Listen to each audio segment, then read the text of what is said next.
All right, we're on. Hi, everybody, and welcome to SAG 5. I guess I numbered these so I can remember where we've been. But we're happy to have everybody aboard here on, and we hope you are all warm with power and electricity and safe water and all of those sort of things. We're delighted today to talk about social risk tiering and social risk and tiering and payment model in the ACO model in Minnesota, and I'll introduce Matt in just a little bit. We can go to the next slide. I think we'll just mention a couple opening things. The next full Care Coordination Academy meeting is scheduled for March 10th. And we'll spend a little bit of time talking about CME. I'll turn this back over to our continuing education for all professions. I'll turn this over to Heather in just a couple of minutes to do that. And then I'm going to just spend a little bit of time in the beginning of this talking about where we've been with our SAG topics and where we think we need to go. And that's also an invitation for you all to give us feedback. And then we're going to go into spend really most of the time today with a presentation and then a discussion about how Minnesota put health equity and social determinants into its value-based purchasing. So it's always good to be with all of you. It's nice to see people coming on. And we hope that this is both a discussion via chat and a discussion via when the discussion happens as well. Next slide. Some objectives we have today that we have to talk about. We want folks to be able to identify the steps to identify social risk factors that could be incorporated into a payment model.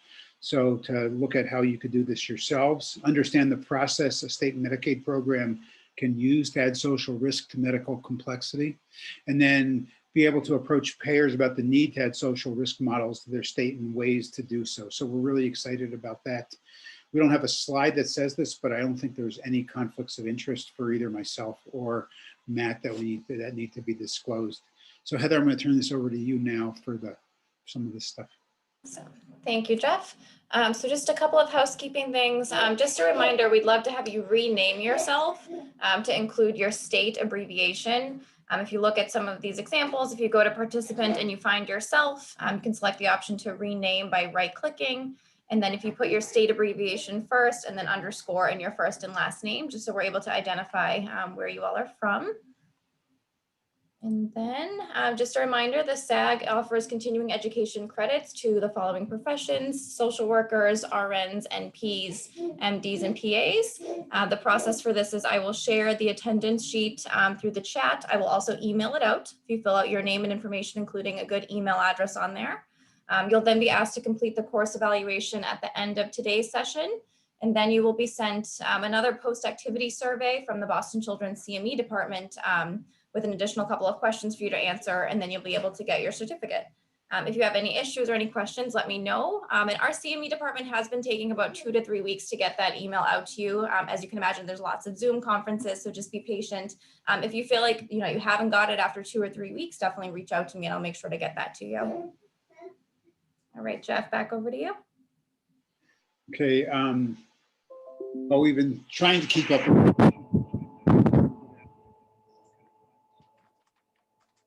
Oh, Jeff, your mic is a little off, I think. Oh. There you go. Is that better? Okay, Matt was having trouble hearing me too, so I'll try to speak up. We've been trying to keep up our travel slides, and I thought this one we would go to the home of BU and Boston Children's and look at it's the Green Monster. Is that what this thing is called? Yeah. So the Green Monster is in Fenway Park, and you can see Fenway Park. I don't know what COVID then is, but I could be COVID-19 as well. But we're looking forward to that. Hopefully our numbers will continue to decrease and maybe we'll all meet in person. But anyway, this is our travel slide. And then we'll go to the next slide, please. I wanted to spend just a couple minutes today. We're on SAG 5, and a bunch of us here get together and talk about what we should try to hit on to make this work. And so I wanted to just tell you, review where we've been, and then I'll show you where you thought we should go. And then we'd welcome feedback either via email or in the chat or when you do your CME evaluations about other things that could help. Remember that the Sustainability Affinity Group is one part of this project, and and I think of it as three parts. There's the part that you guys are superb at about making sure the systems work for the children you serve and the youth. The second part is around measurement, and the third part is about sustainability. I think they're all very interconnected, obviously. So in October, we talked about measures to prove value, and I think we need to go back to that at some point. In November, we had talked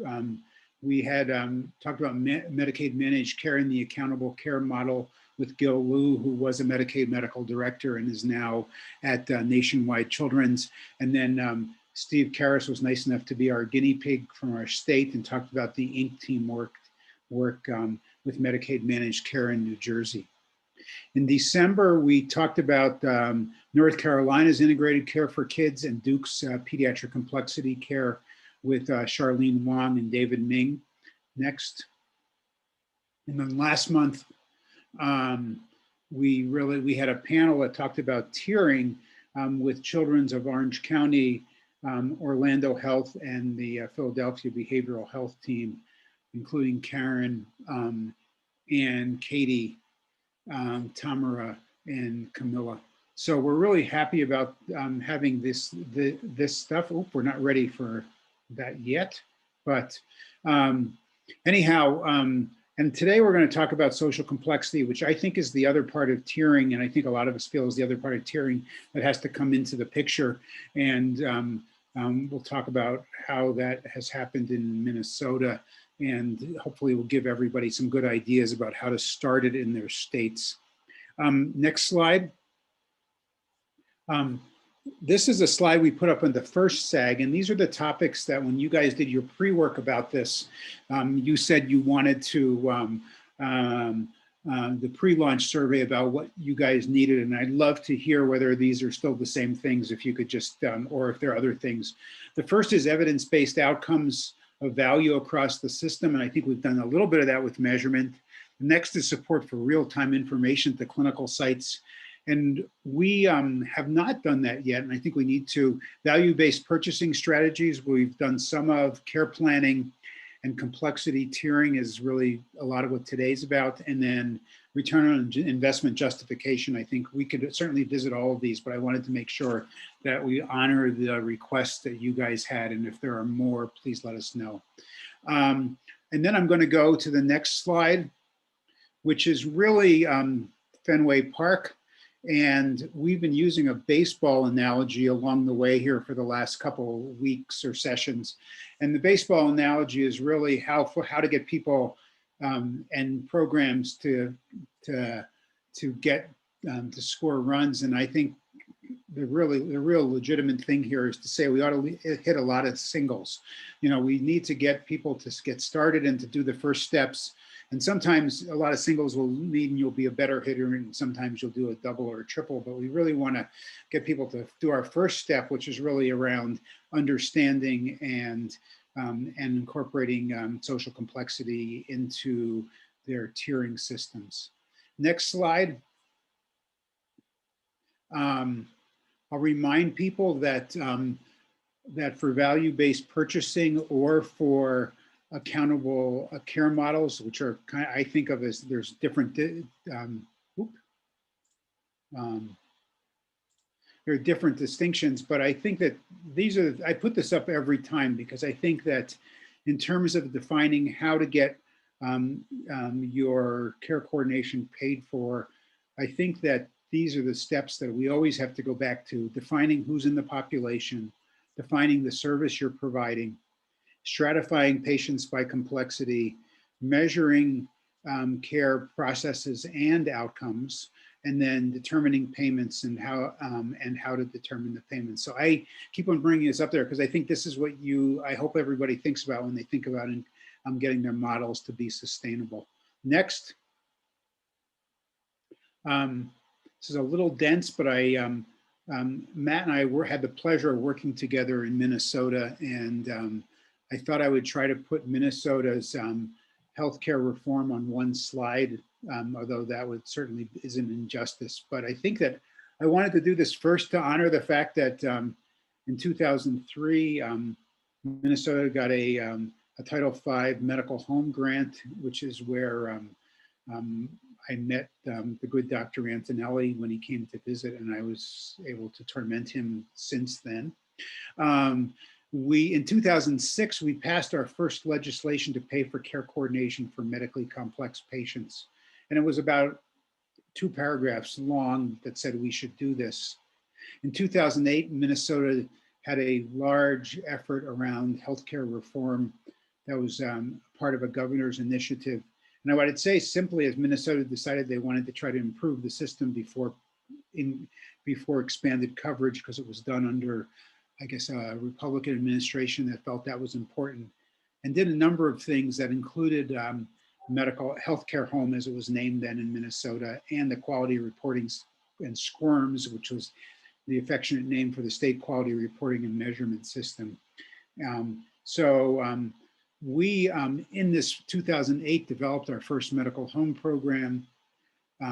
We had a part of the legislation that said that managed care had to pay for it, and had to pay for it in a manner consistent with fee-for-service Medicaid. And I have to tell you that manner consistent with was very loosely interpreted, but we did some complexity tiering. And then in 2010, the first ACO model, which was later named the Integrated Health Partnership, which has been Matt's work, was passed, and then it started to roll forward and has been put into place since then.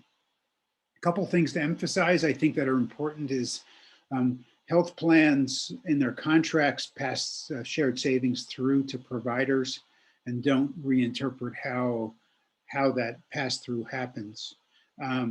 It's cost neutral or better to Medicaid. Data is rapidly reported back to providers, and it had a lot of improvements through funding through the state innovation model, which was a federal funding model that came out back about a decade ago. This has been refined a lot. Matt has been in charge of this model and the advanced payment models at Medicaid, and has had both an eye on equity, an eye on social determinants, an eye on fairness, and an ability to talk to providers and communities and payers and internally in DHS with a lot of skill. And we contacted him and had a call, and I was delighted to reconnect with him, and I'm delighted to turn the microphone over to you, Matt, and I'm looking forward to hearing what you have to say about how Minnesota has moved this model forward.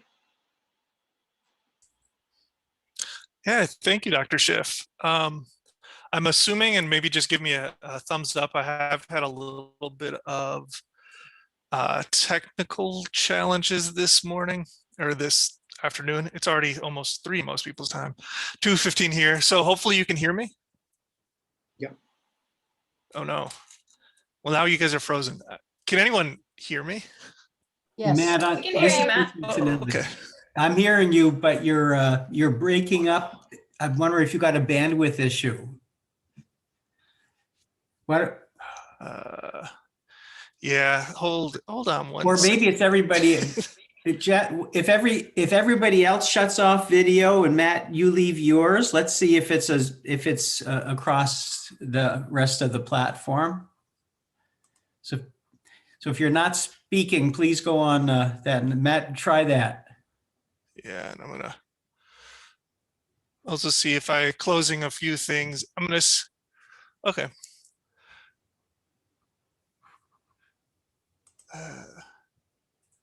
I'm gonna try one more thing because the sound is now back to being, oh. Hello, so this is super fun, isn't it? We're here. Okay. We are hearing you. Can you guys hear me now? Yes, Yeah. we're hearing you now. Okay, good. I'll try to muddle through then on my end. It sounds I'm having more problems hearing you guys than the other way, so that's probably fine. Yay, technology. So, but thank you, Dr. Schiff, for your introduction. And what I am hoping to be able to talk with you all today about, and we'll certainly leave a lot of time for questions and all of those pieces, is, as Dr. Schiff mentioned, the Integrated Health Partnership Program. And as Jeff had mentioned, that we've been around for a handful of years now, almost 8 years, I think, in implementation. I know about 11 years if you include some of the planning pieces. And so we have quite a few what I would call sort of lessons learned, but also, what I think I really want to make sure is well understood today is just kind of the arc of development that we are going through still and have had to go through. And so if you're a state or a group that's trying to look at, how do we approach accountable care? How do we approach value-based purchasing?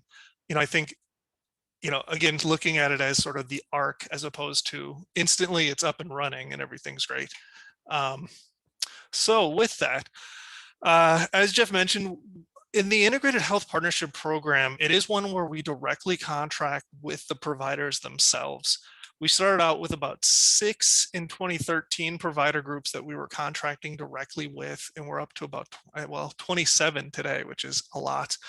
And the reason it's a direct contract is so that it can cut across both the managed care and the fee-for-service populations in our Medicaid population. So it's a pretty wide-ranging population that gets included. We have some exclusions a little bit here and there, but for the most part, it includes most Medicaid folks. As opposed to a lot of models where they maybe focus just on fee-for-service if they're the state and allow the managed care entities to kind of create their own arrangements, we went with the direct contracting and kind of overseeing from more of a centralized standpoint. And the point of it really is to incent and support more effective and more efficient care for the beneficiaries. So that's always really been our sort of focus within this program. Initially, and this is sort of the version of the model that started in 2013, we focused on that total cost of care, as well as an array of core quality and utilization metrics, optimal diabetes care, vascular care. We were looking at a number of different sort of disease categories, preventative categories that we were tying quality and utilization metrics directly to. The main incentive really was for that shared savings, for the potential for the participating providers to more effectively manage and coordinate the care, see some savings from reduction in admissions, ED visits, more efficient and effective prescribing patterns, that type of thing, created a revenue opportunity of being able to share some of those savings with us. We also started to implement shared loss or potential loss beginning pretty early. The first loss was actually first loss potential was in 2014. Fortunately, we actually have not had any of our IHPs have to pay back any money through a loss like that. But a big key part of that of our program, even from the very early stages, was supporting the IHPs themselves, the providers themselves, with robust data and reporting that we would create for them. Because again, one of the really fun things about the direct contracting and cutting across managed care and fee-for-service is we had the encounter data, claims data in-house to be able to sort of package that and distribute that to the IHPs as one, as opposed to them getting individual files, sets, et cetera, from multiple different payers. Since we started in 2013, we've seen some pretty significant evolution. The biggest, probably most kind of categorical shift for us, if you will, happened in 2018, which is when we kind of looked at the model and changed it so that it could expand to a wider variety of providers. We'd be able to integrate social determinants of health and looking at population characteristics within the interventions, and then also trying to encourage more meaningful partnerships between the health system and community organizations that are in their area, in their neighborhood. And so some specifics that we implemented in that 2018 model that wasn't part of the 2013 was the creation of what we call a population-based payment.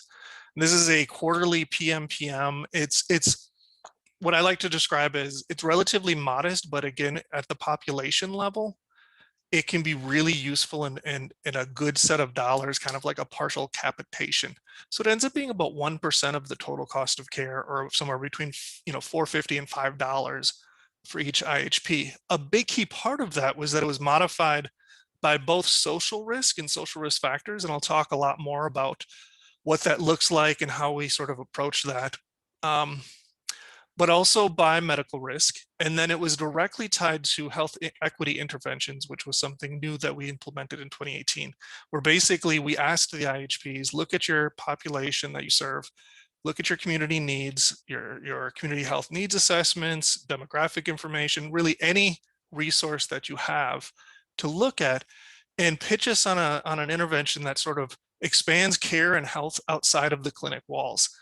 We'll work with you. We'll kind of go a little bit back and forth, but really they were the entity that developed the intervention, and we sort of took more of just the encouragement and how do we support this approach. We also created multiple tracks, as I mentioned, sort of a wider variety of providers. So we have, one track where there's sort of full risk bearing. There's potential shared savings, potential shared losses. But then there's another track which allows for more of your smaller independent practices, for maybe principal care providers that aren't necessarily primary care, meaning that they're the main provider for their population, but they aren't your traditional primary care provider. And then we also tied to those risk-bearing contracts the development of what we call accountable care partners. And this is sort of an opportunity for those entities that have some risk to mitigate that, to have better upside than downside, by partnering in a more formal way with community-based organizations that are serving the same clientele, serving their neighbors, serving their community. And all of this, again, as I said, is sort of the main arc that I want to impart. Is it took time for us to develop and get to the point where we're at right now with the program, and we're also know that we're not done, that there's still a ton more work. But early on, one of the big things that we had to kind of think through, and what I think has pushed to each step of the way what our thinking is, what the development is of this program, is what's the value proposition, both to the state and to the providers, and ultimately the beneficiaries. Initially, obviously, it's sort of that increasing accountability for the states. We wanted to figure out different levers that we could directly create an accountability at the provider level on cost, quality of care that's delivered to our beneficiaries, outcomes for our patients, as opposed to just the fee for service. You deliver a service, we pay you, yada, yada, yada, where you don't necessarily have great outcomes. There's sort of perverse incentives. So that was the value position for us. For the providers, though, it allowed for things like enhanced data. And as I mentioned, we have quite a bit of that. More opportunity for revenue for things. Basically, if you're caring better, you have better chance for revenue that can then backfill some of the kind of services and items that are needed that maybe aren't directly billable through Medicaid. And it created sort of a feedback loop. So it created an opportunity for the providers to be able to have more and deeper conversations with us. So let me kind of talk a little bit about each of those fairly quickly. So on the data and reports, we provide to the IHPs, as I kind of mentioned, one of our big roles is that we collect and counter data and claims data from our managed care organizations. And in Minnesota, we have 8 of those across our multiple Medicaid enrollment types, if you will, or contracts. So we collect that, we kind of pull that together into a single dashboard, or if it's for certain reports or just format, and then send that out to the IHP so that they now have comprehensive data on their patients in a way that they didn't have previously.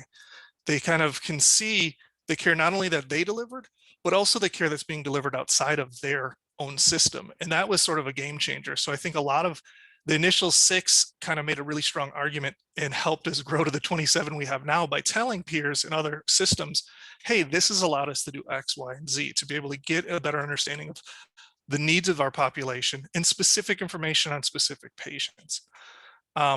It also, one of the things that it helped us do is to identify additional or further blind spots where we could look at things like real-time alerts on admits and discharges, other things.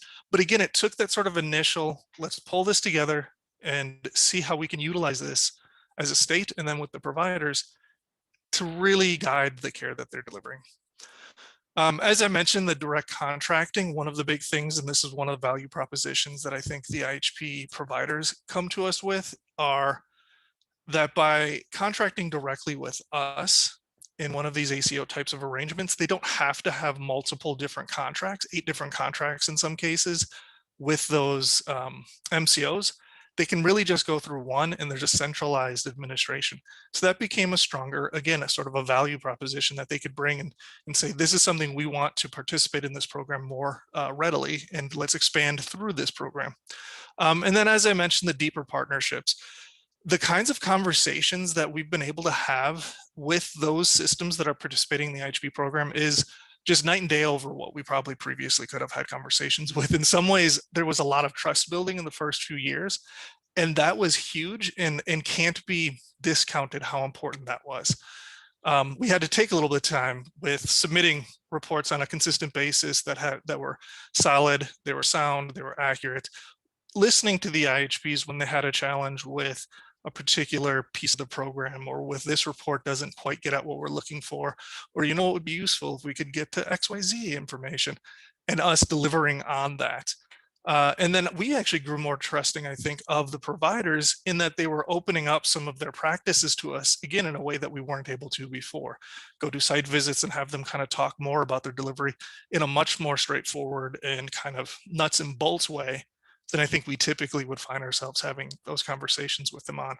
And that, I think, was one of the big keys in taking that sort of slow build approach.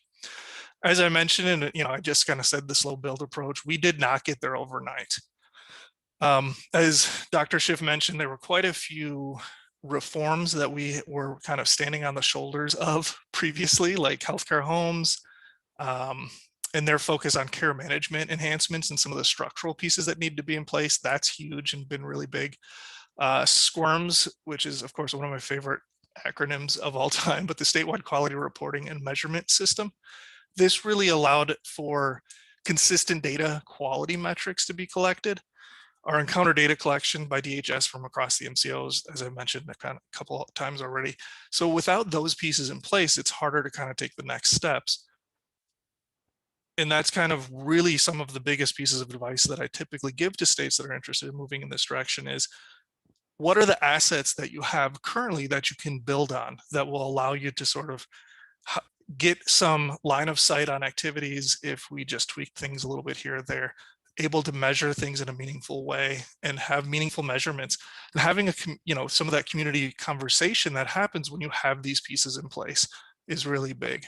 The other piece that I'll say about the program and what has allowed us to sort of grow and develop has been flexibility, and the fact that we as an agency knew kind of from the beginning we weren't always really the experts or the smartest people in the room. In fact, we were rarely, if ever, the smartest people in the room when it came to what made sense from a healthcare intervention and delivery model. And it was important for us to listen to the IHPs and the providers and provide us with feedback on these metrics aren't really the right ones for our population. Here are the ones we think would make the most sense. And that, again, is a two-way street. So we had to be willing to listen, but the providers had to trust that A, we would listen to them, and B, they could give us good information and good things to go with. So, for example, we've had to modify like pediatric quality metrics quite a bit, since the majority of quality metrics out there are really towards the adult population, making some modifications of what sort of in the total cost of care versus out, and then very much around those health equity interventions and measures. That would not have been possible to get anywhere with if we hadn't been willing to be very flexible with the IHPs, and the IHPs being willing to be flexible with us, frankly. So what I'd like to pivot to now, and after I'm done with all of this, we can open questions. That probably is the easiest, particularly given my audio issues I'm having today. I'd like to just talk a little bit more about that population-based payment and those social risk factors that I mentioned that we sort of integrated into that model. So the population-based payment, again, I kind of mentioned, was a way of us dealing with a couple of the different issues that a total cost of care shared savings model or shared loss model has, which is, at best, you're maybe waiting a couple years before there's access to any shared savings. And so making investments in care management reforms and those types of things is harder. So smaller systems that maybe aren't well capitalized, don't have as many opportunities. And so we said, is there a way for us to have more upfront sort of dollars that doesn't break the bank, if you will? But we know that if there's certain care kind of development changes that are made, that we'll see savings and we'll see better outcomes. So we came up with this population-based payment. And as I mentioned, it's a quarterly payment per member per month. That's about 1% of the total cost of care, somewhere around $4.50, $5 per member per month. But it was specifically, when it was created, it needed to be modified based on social risk and medical risk. And that kind of left us thinking, okay, how do we do this? We looked at sort of what was best practices across the country, where was anybody else doing this? And there wasn't really a whole lot. So we had to kind of think, okay, well, what assets do we have? What information do we have? How could we approach this? And fortunately, so the first couple of things we knew is, one, we do calculate it. We use a risk grouper, the Johns Hopkins ACG risk grouper, but we basically use that to calculate the medical risk of a population. So that allowed us to sort of tier all of the individuals that are attributed to an IHP to one of, it's like 95 different categories. I won't go into too much detail because it's really not that necessary at this level. But in any case, we were able to do that. So it was like, okay, we at least have a medical complexity that allows us to say, what's sort of the expected costs versus actual costs for anyone in this population? Well, that was fine. It was the social risk side that really challenged us. Luckily, there was some work that was actually led by Dr. Schiff and his team.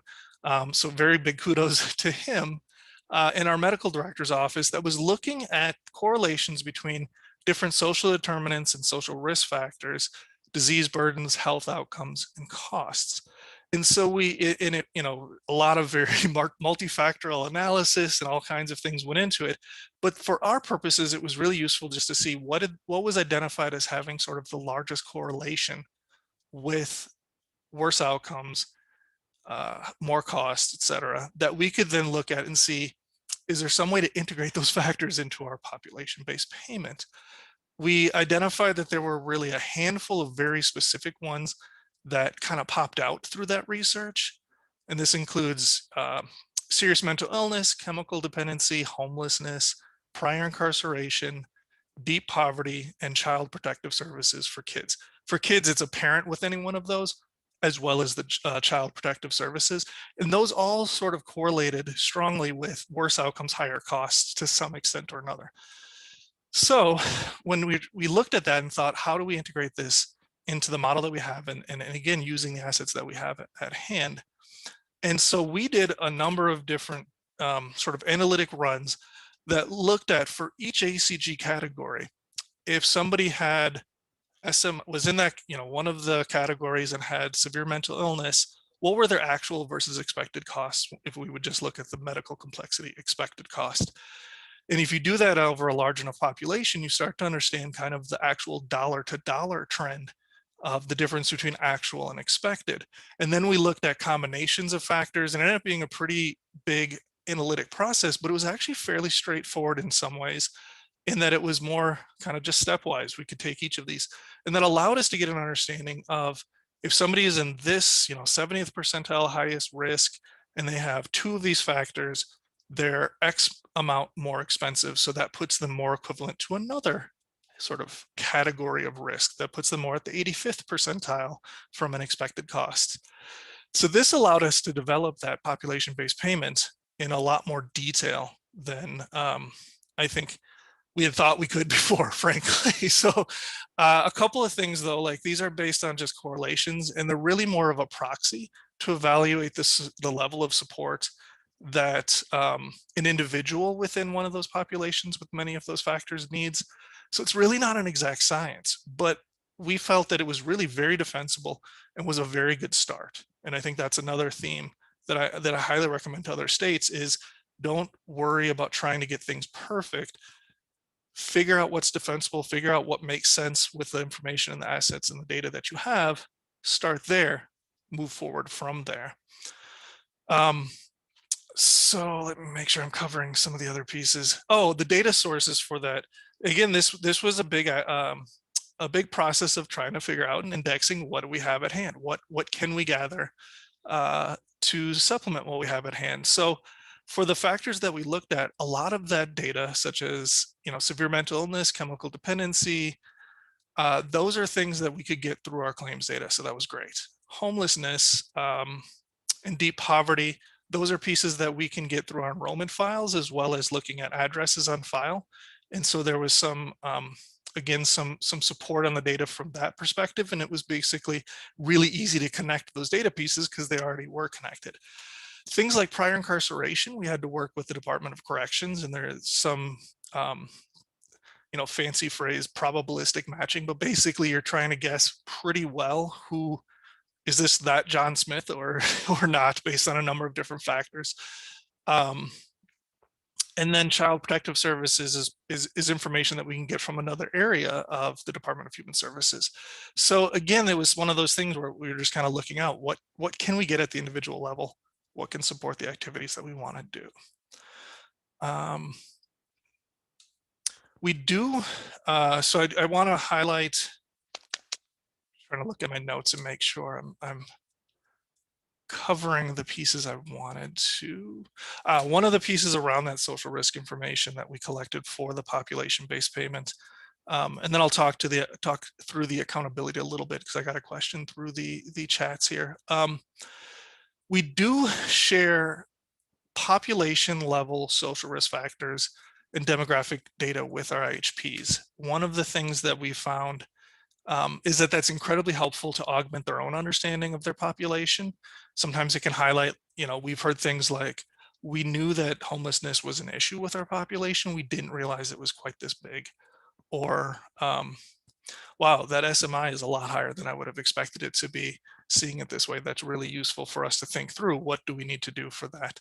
Another piece, though, is that it's dangerous, we felt, to necessarily tie some of that information to the individual because of, for example, on the prior incarceration, we can maybe be 99% sure that that's individual A is individual A in this file, but we can't be 100% sure. So that was one of those where it could just kind of highlighted that there is some sensitivity in how we share the information and the kind of the directions that we take. So I've mentioned kind of this population-based payment, the social risk factors. The question that came through the chat is how we're defining health equity within this context and what does it mean in practice? And this is a really excellent question. In some ways, I think us talking about the accountability that's tied to this population-based payment as health equity interventions was maybe a little premature. The idea, I think, was that by addressing social determinants and social risk factors, those things that are outside of the clinic, we are affecting the kind of health equity outcomes. But I think that it's quite possibly a little bit of a broad understanding of that term. And so within this, I've come to kind of think of it more as whole person interventions, population specific interventions, but the equity piece is the fact that as we're looking to evaluate what is happening to the different interventions, and we have, like I said, 27 different IHPs, about 32 different interventions across them that address such things as food supports, transportation, identifying depression or other severe mental illness within pediatric or adult populations. Maybe not SMI is just adult populations, but I think you guys get what I mean, et cetera. Some of those pieces that the IHP in many ways kind of can define a lot of what it means in practice with us more learning and kind of gathering information from them through that. And we did just get another question that I think I can answer, and then I'll try to finish up, and then we'll just open it to more verbal conversation. But on the race and ethnicity in that piece, so we've just started looking at, and this is where I mentioned before about how you start with what you have, you look at the assets that you have in place, and in that you don't try to get everything perfect before you start putting something in place. And each of the steps really, I think, builds on prior steps and helps you do more. We have not really comprehensively looked at the impact of race and ethnicity and the disparities that we know exist that are based on race and ethnicity within our quality metrics, our costs, or these sort of social risk factor pieces. We're starting to look at it now. Part of the challenge is that we haven't had great race and ethnicity data historically at the at Minnesota's Department of Human Services. Generally, it was self-reported, and there's some anecdotes, at least, that even that self-report was not always actually the person self-reporting it, but it might be a case manager looking at the person and reporting it, which, as you can kind of imagine, might have some false info in it. Then there have been some attempts, though, to grow the reliability of that data that I think we are still waiting to actually have some to grow to fruition. But currently we do, at least now through our different enrollment systems, we're up to about 75% race and ethnicity identified with reasonably good accuracy, we think, but that still leaves about 25% unknown. So we're starting to look at that and saying, again, it's not 100%, it's not 90% where I would like it, but it's probably enough to start understanding if these factors have different have sort of different impacts on their costs, on their level of support, maybe even on how many diagnoses we have for person A versus person B based on some of those disparities. So it's definitely, like I mentioned, kind of the next step that we're looking at. So I want to get to my takeaways, and then again, I think we can open it to the larger conversation here. But as I mentioned, a big part of what I think has worked for us within the IHP program is partnerships. Partnerships really are key. And that's the partnership between the providers and the payers, the payer and their own community, and looking at the different interventions and how they can grow those. That's where the information is going to come from. That's where sort of the knowledge really comes from, is community groups talking with the providers and them kind of coming to us and saying, this is what we think will work. Let's figure out a way to support this. And I think this has been one of the biggest and most important outcomes of the IHP program, has been enabling those conversations to take place. And sometimes they're very hard. The next thing is that no data are perfect, as I just kind of mentioned across all of these. But in designing these programs and looking at what are our opportunities, good enough can and should be good enough, at least to begin. And so I think it's really important to kind of look at what you have to work with, where your gaps are, and whether those gaps or blind spots can be filled through other data sources, through other partners that might be able to help. The payers themselves, Medicaid, I think we have a real responsibility in playing a strong role in filling those gaps as well as possible, and knowing that is a good investment to put money into that to support. And then also understanding kind of the data limitations. Is the data good enough for population level versus individual care management level? What are some of the ethics and other pieces around that?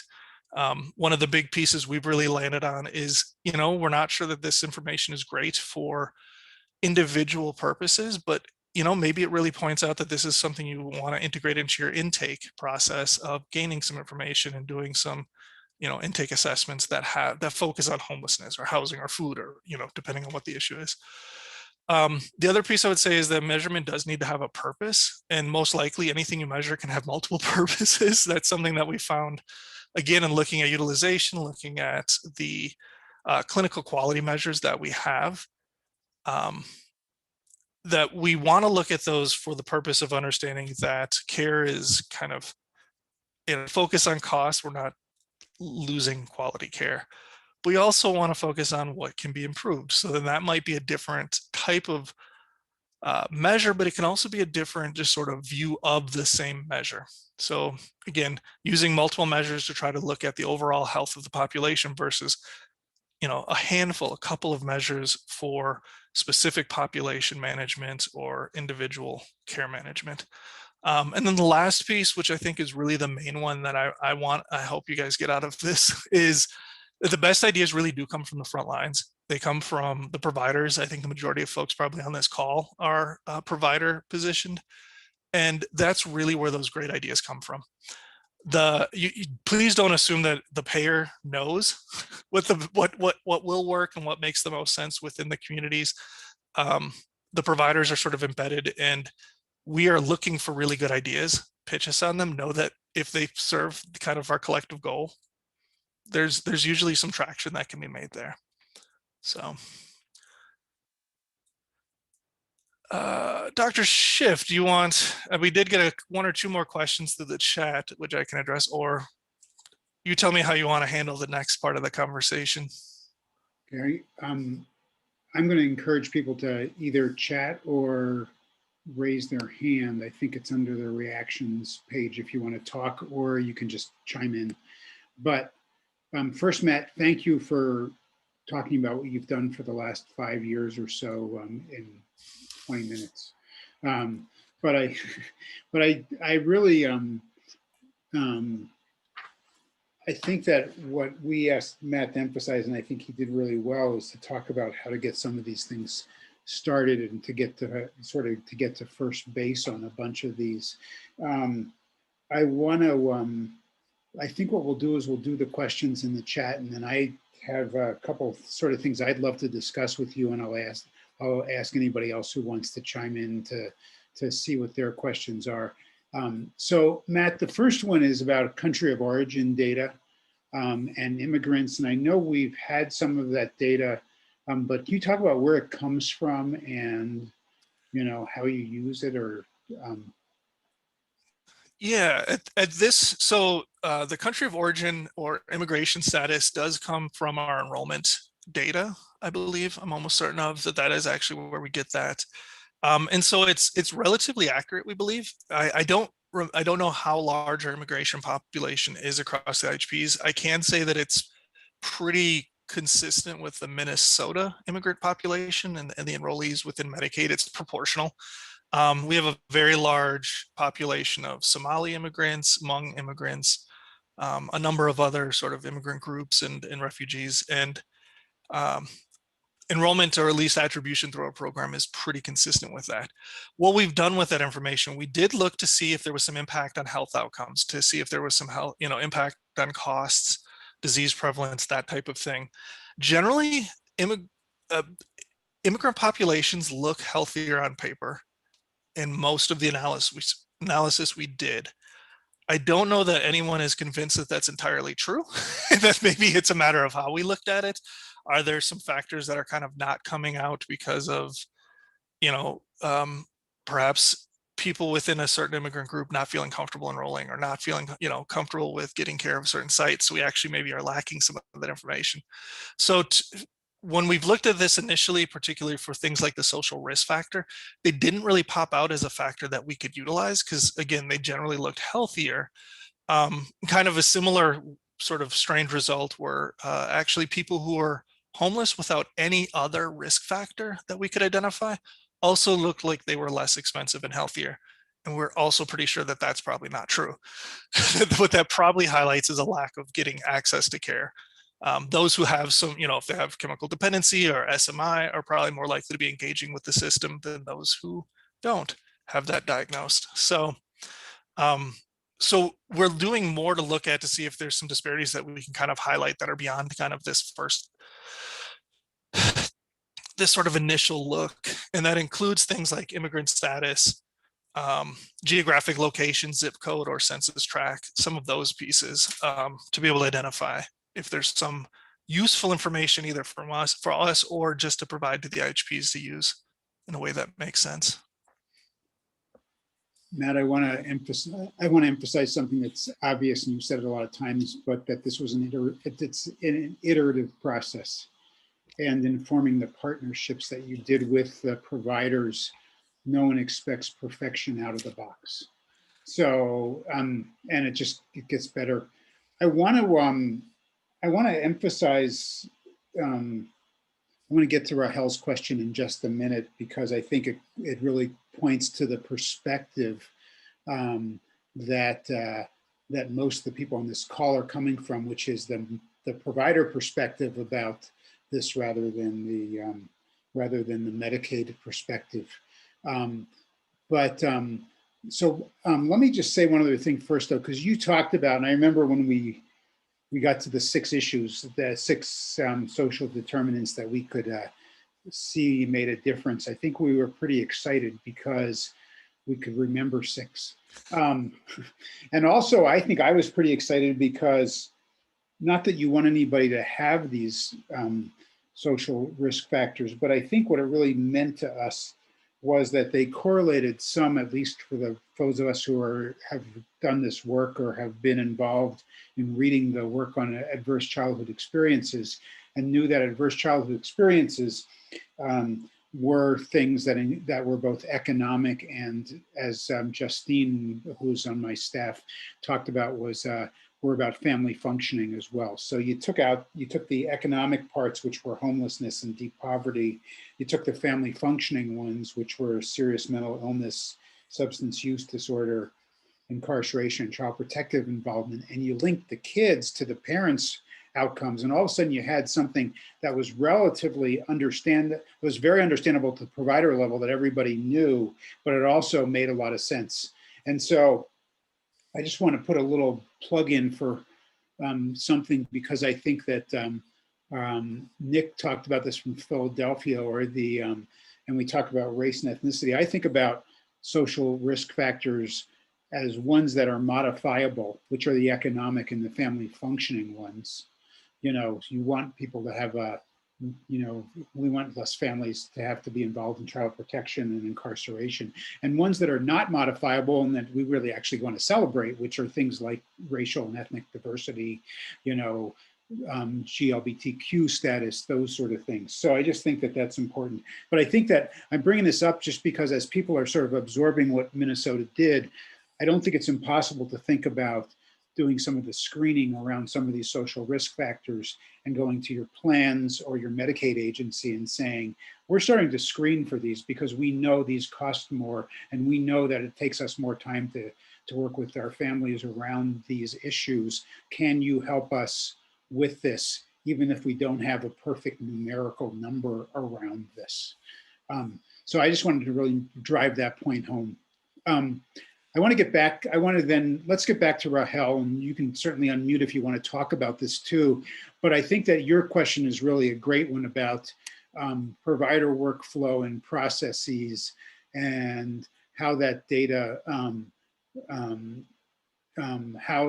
how they use that data and who gets it, I think has been really kind of an interesting thing, because it relies on the systems actually working with their frontline providers as well. Yeah, and this question is really at the heart of everything we're doing. And it's the question that at moments in developing this program has left me feeling despair, until I found, kind of realized that the information and data and stuff that the stuff, if you will, that we were providing to the IHPs was getting past just the kind of contract manager at the highest level. Because I will say, in the early stages, it was like, well, great, all of our conversations is with the C-suite folks for the most part, maybe a medical, a couple clinical people here and there, but what's happening at the front lines? And so again, I think this question really is the key one. And broadly, I would say it depends. That the changes we've seen at the provider level have been pretty wide. And so there's some groups that are, and part of the reason for that is that we have very large systems, here in Minnesota, Alina and Fairview, they're incredibly large multi-specialty systems with just a ton of locations, several hospitals, et cetera.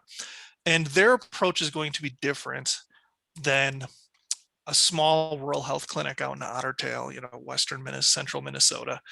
And that has played out. And so the reason I say that is part of what we've had to do is not assume sort of one solution for each, or for all the IHPs, and provide multiple different kinds of information.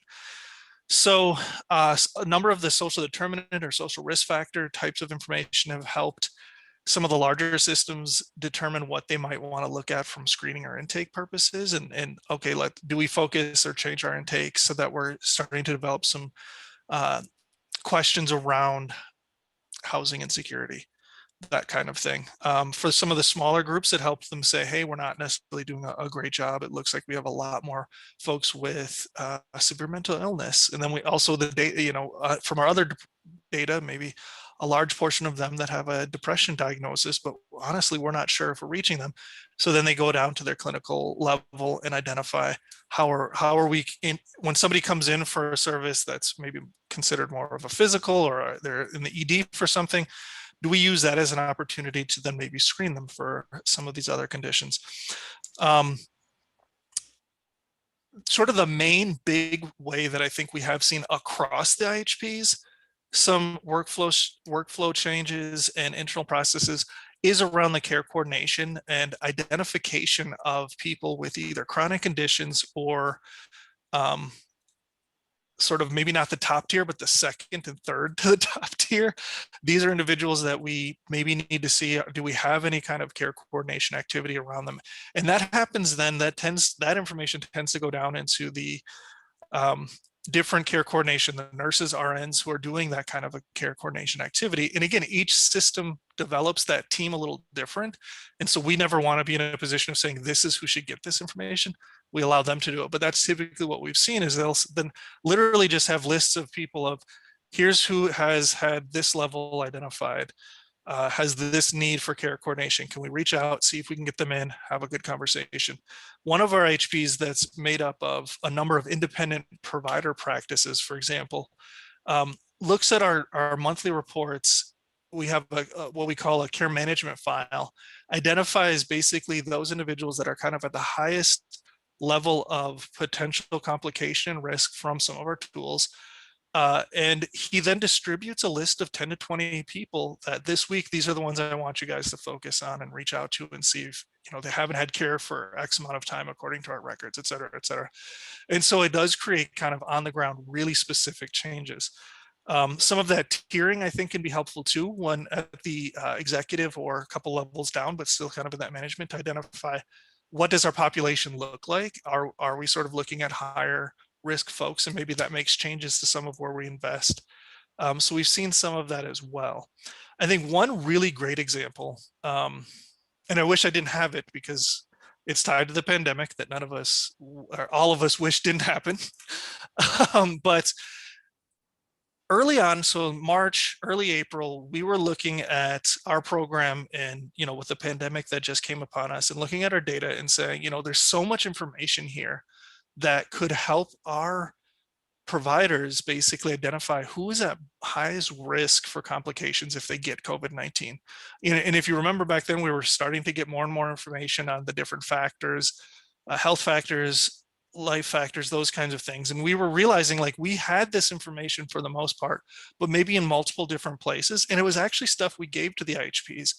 But this is where we saw we had a role of facilitating that data kind of aggregation and reporting, and we put together individual level COVID-19 at risk lists for each and every one of the IHPs so that again they could then reach out, call, and we heard from IHPs across the spectrum, the very large ones to some of the very small ones that used that, and it was just an Excel spreadsheet frankly, and used that very specifically to do outreach calls. I've heard at least one of them is starting to use that, and we give that information to them on a monthly basis now, so it's refreshed regularly. But I think that shows again that there was an asset that could be used to identify people at the individual level, and then they were able to actually change how they reached out to their patients through that and adapted. Hopefully that answers the question. That's great. Hey, Rahel, feel free to chime in if you want to ask any follow-up questions.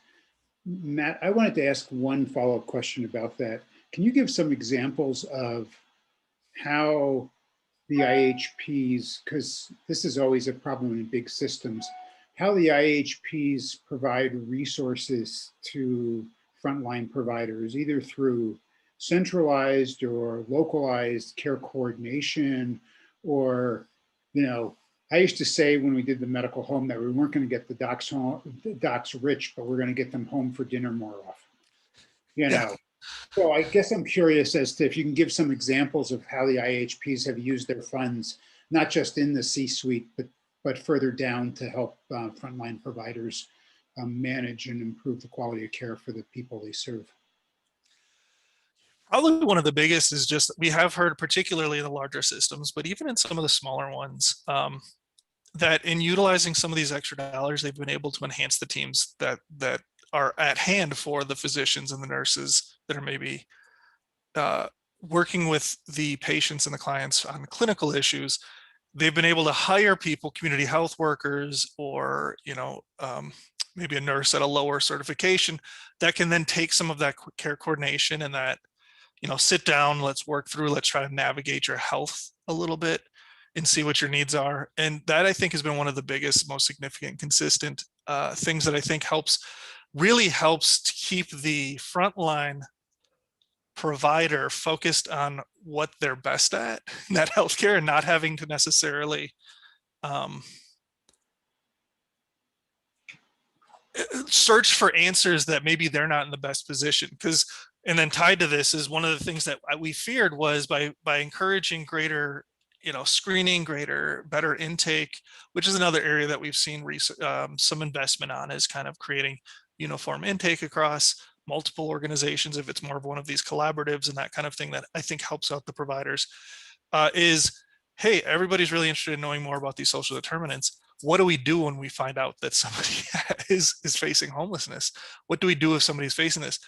And those dollars have actually allowed them to hire people that can focus on that. And like I said, that's large systems we've heard that from, but we even heard it from one of our smallest systems. Literally hired somebody, and they call her their resource person. She just knows stuff, is kind of her job description. So if somebody comes in, she knows where in the greater community, and this is rural, so we're talking about maybe even multiple, many counties away. Here's a support that I can help you get connected to. And that, I think, kind of creates an efficiency and an effectiveness that you might not have in lieu of some of this value-based dollars.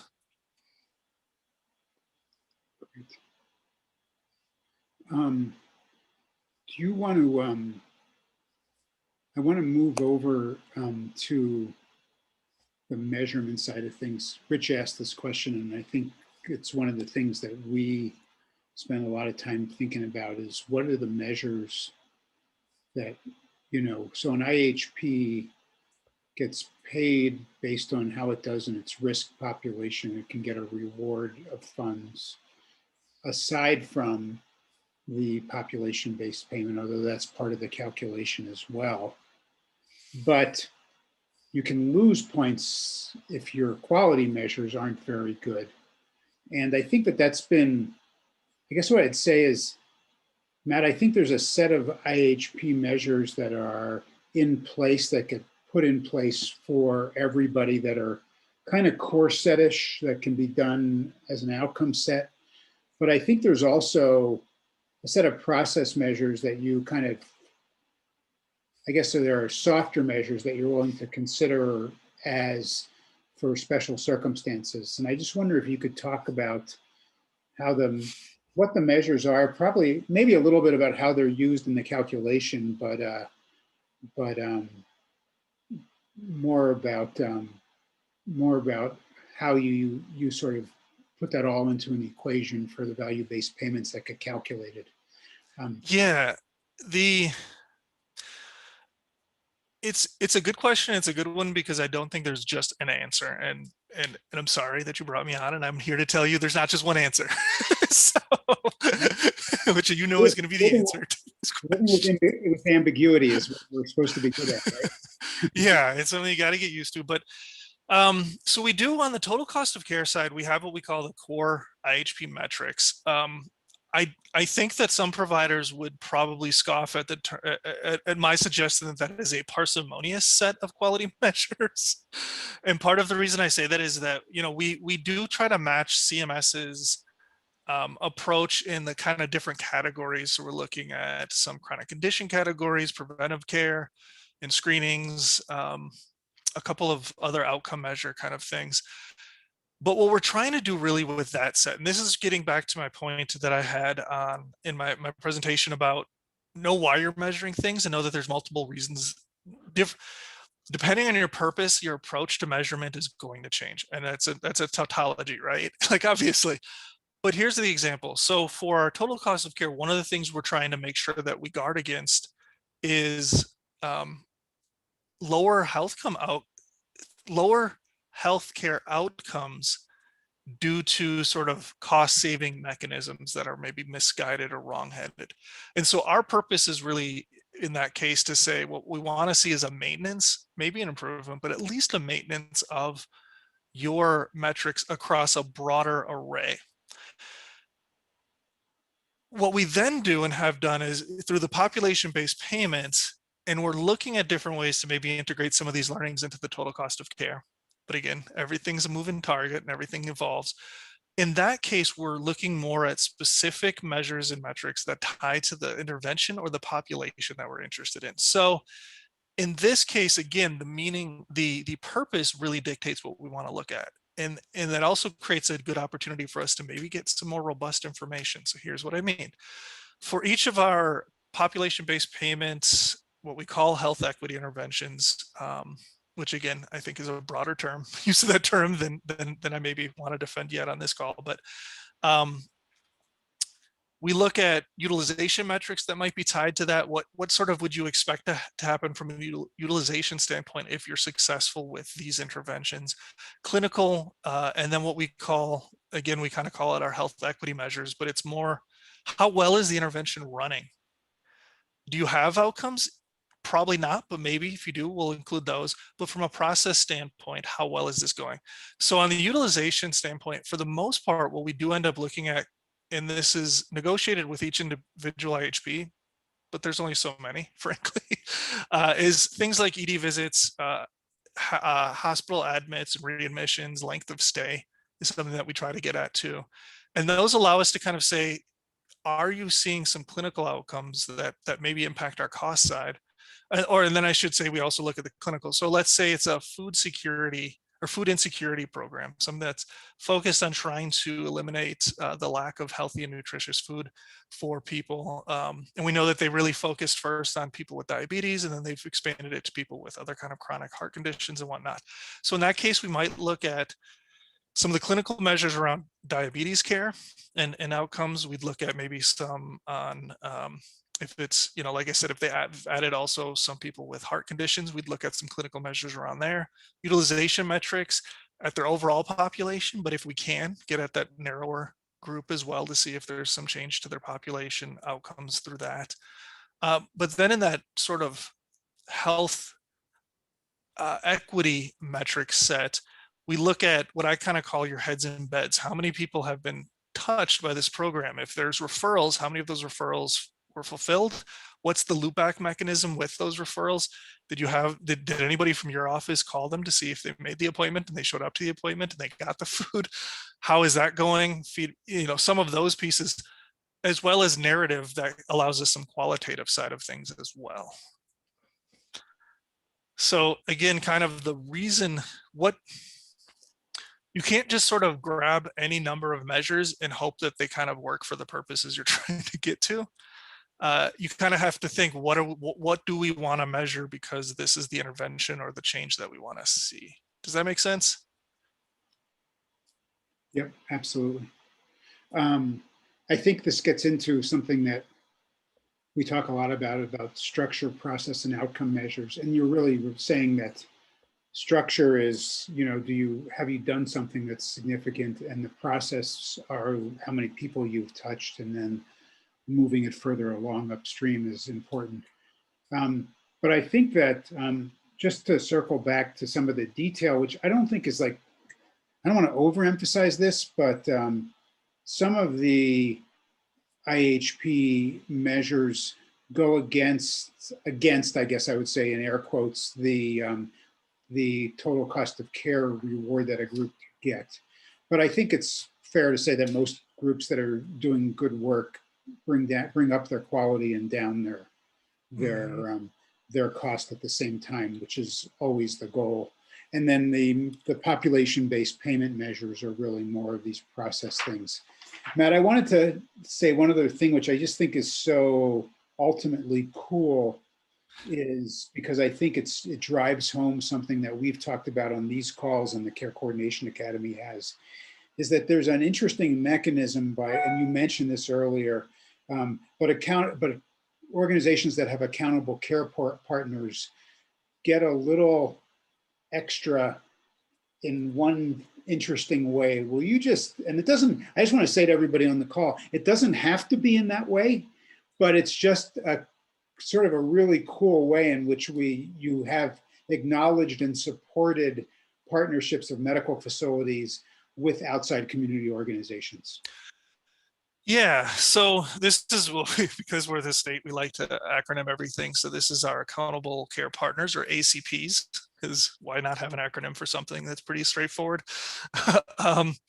So basically our agreement with the IHPs when they have a risk arrangement is develop one of these, an ACP contract or other arrangement that's formalized. And what we will do is we will allow you to have basically the equivalent of 2-to-1 risk, twice the potential for gain as you have for loss. And how we get there, we had a couple of different options basically. And again, it allowed for maximum flexibility. But one of the options is, and this is going to get into a little bit of, I'll try not to make it too technical, but the idea that, you know, within any sort of shared risk arrangements or an ACO arrangement, there's what we call risk corridors. So that's, you know, if we have a target, we say you're going to cost $100 PMPM, obviously a made up number for purposes of this. If you're at $105, that means you're 5% above your target. You've shown losses. If you're 5% below or 95%, that means you had 5% savings that we would look at. Those would be the corridors, 5 and 5. 2-to-1 would say you have the ability to share twice as much of wide of a quarter on the, I should say, on the saving side than you do on the loss side. So you can share up to 10% of savings and only have skin in the game for the first 5% of losses, which means if you had a catastrophic year, you're kind of capping your potential loss at a fairly, at a lower amount that you can manage, but you have a potential for even more gain. We've had a couple of IHPs show interest in that. The other option is the one that I think we found the most interesting, and again was the most interesting to the IHPs, because everybody considers themselves, nobody expects that they're going to have losses. Everybody expects they're going to have savings, which is a good way to come into this. So instead we said you'll have 2-to-1 option on sort of what you gain in your savings versus losses. So what I'm talking about there is typically an IHP would have 50%, 50-50 share of losses, 50-50% share of gains. If they have this ACP in place, they can have like 70% share of all the savings from the first dollar up to whatever quarter. And then the matched quarter, they only have to pay back 35% of every loss from the first dollar. And so again, they're really mitigating their losses and maximizing their gains. And we weren't sure what the pickup of that would be. And every single IHP that was eligible for a risk arrangement was like, yeah, we're in on this. Let's figure this out. And, that allowed us to, again, kind of like really push for, hey, we need to see that there's ink on there's basically this arrangement is inked. It's not just sort of what we saw previously was referral networks, which was, equivalent of, well, we have a phone number for this organization, so we can refer people that way. We needed more. We wanted to see contracts in place and in a way that really supported both the organization and the health system. And again, it really attracted, I think, a lot of energy and a focus on how do we formalize, what does that mean? We don't require that the IHP necessarily save any of that additional or share any of that additional revenue, but we did kind of say that there has to be something in place. We'll allow the organization to say what they think is appropriate within some guidelines, but we sort of push them to, we need to make sure that that partner is sustainable and that sort of the increase in referrals doesn't actually destabilize them, so that you're providing them with support, whether it is revenue or something else. Thanks. And to kind of tie it to one of my main points, that is the kind of conversation I don't think we could have had in 2013, but we were able to have in 2018. Yeah.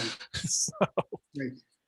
No, I just think it's really, because I think one of the issues that comes up for a lot of communities is how does the community become part of this when there's a big institution that may have a very nice looking building in the community, but is not as much a part of the community as people would like. Yeah. I want to go, there's two questions in the chat. One is from Rachel about how is an IHP different from an ACO? And I'll let you do that quick. Not, I mean, it's not by definition. We started out overtly calling ourselves an accountable care organization. I would say that what the IHP program is now is more of a spectrum of value-based purchasing, with accountable care organizations being kind of one point on that spectrum that the IHP program can accommodate. I could devolve into a much more philosophical discussion, but it's, for practical purposes, the IHP really is an ACO plus, I guess I would call it. Yeah, yeah. And I think that, I think one of the things that you said, which a bunch of times, but I think is really kind of interesting, because I remember when we, when we looked at the legislative language, it's, you want to maintain the maximum flexibility for the state, because that gives you the ability to put in more nuanced population-based payments, more nuanced measures around that, without having to go to the legislature or go through a rulemaking process or anything like that. So that's been something that not every state will have the ability, on this call, will have the ability to do, but I think that the other important thing, I think, is that it's the state's partnership directly with the providers. The managed care organizations, I guess, I would say, are interested observers here more than active participants, but you may care to comment on that too. Yeah, I think that there's a lot of learning that we're able to sort of learning for all the payers, including our managed care organizations, that we're able to sort of, because we have that flexibility and we can kind of test and pilot things a little bit more nimbly than we could under a different arrangements. And if there was, either we were too prescriptive or we're trying to manage each of these pieces directly through the MCOs, like some other states, we might not have the same ability to kind of have so many different iterations running and have those learnings. So I think that what we're doing is it creates learnings that the MCOs can take away and other commercial payers could take away too. Of course, our population's different than commercial, but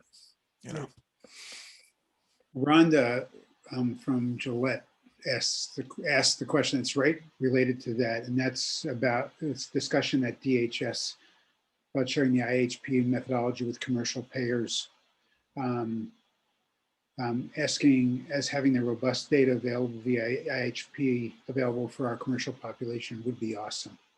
So I don't know where that's, I know where that was at, but I'm curious where that's at now. It would be awesome, and I think we want to push for that as well. That during the SIM, so the State Innovation Model work, which closed up a few years ago, but went for a number of years, 4 years, 3.5, 4 years that we were part of SIM. Gosh, the dates are starting to fade already. But in any case, through that, we facilitated, and by we, I mean more the state through the DHS, Department of Human Services, as well as our Department of Health, facilitated a lot of conversations between payers, which included the commercial and the managed care. And it was a little bit of like, you show us yours, we'll show you ours. And unfortunately, there wasn't as much. There was a lot of us being able to share what we were doing and less coming the other way. And so obviously we don't have direct control or anything over commercial plans. But we did do a lot of that sort of sharing at that point with less outcome, I think, from it than I would have liked to see. But we do still share the information and the model with anyone who asks, including commercial payers. I think we're having more conversations with managed care organizations that do, in most cases, have a commercial side. So, I mean, I think part of our hope is that we'll see some bleed through, but I can also appreciate that on the commercial side, there's, so many conversations in contracts that they have with employers that may be different than the ones we're trying to have and what we're looking at. So I can appreciate that they have different things that they're trying to manage. But yeah, I agree with the sentiment that it would be awesome, and we're willing to share all of our work with anybody, really. Yeah, man. Matt, we're getting close to time. I wanted to circle this back to our baseball metaphor and ask you if you would answer the question, if you were sitting here as not the Babe Ruth that you are, but but maybe as somebody who's just new, been called up from the minor leagues, how would you tell people to hit a single around getting social determinants or social risk factors incorporated into their system and then then hopefully their payment? I mean, I think the first step is to assess and kind of index what assets, what data, what is available to you, and maybe don't just look at sort of your usual suspects, and know what your gaps are. So if you have a really robust intake system as a provider, or if you're a payer and your enrollment data has some richness to it, kind of look at what that does bring to the table, and then where your gaps are. And I think just kind of one at a time, think through, you know, okay, we need some information on this. Where could we look at? And don't get bogged down on it being perfect. Good enough is good enough for the beginning. Engage your payers, and if you are in a state where your Medicaid is able to kind of have a little more of a centralized repository of that data like we have, and I know not that many states I think have something like that, but some do. Engage them. They're sort of, they're rowing to the same direction that we all want the same outcomes, and we're always looking for better ideas. So that's what I would say, is look at what you have. Don't assume that you don't have it. And if you don't, try to figure out where you can, and one at a time. Great. Thanks. I'm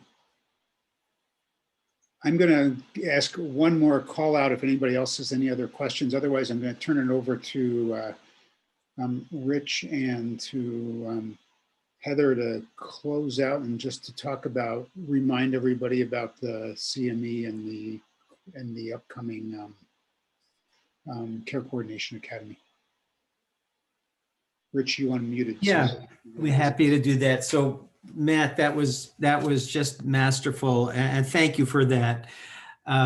It would be really great if we could continue to learn from that. And I wanted to just give a quick summary to everybody on the SAG, because if there are echoes of what you are also hearing with our Academy sessions, that's very much by design.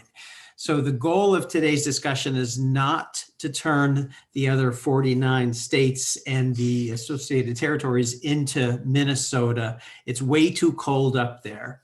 But we want to learn from where they are on their journey. And we recognize and remember from the very beginning, when your respective teams applied to the Care Coordination Academy, our commitment is to meet you where you are. So I hope that you'll take away from the discussion today really the developmental trajectory, words chosen very intentionally, thinking about pediatrics, the developmental trajectory of Minnesota. What can we do, where, and when? We'll be bringing these things back into the academy. So with that, I want to just thank you, Matt. That was really, really wonderful. I would like very much to circle back to you specifically talking about measures. Because we are lacking a national set of core measures that are relevant for children with medical complexity, and for that matter, even children and youth with special health care needs. So I will be asking to learn more from you and bring it to the academy. So I'll hand it off now to Heather and to Thomas Charles, who I know is co-piloting with her today.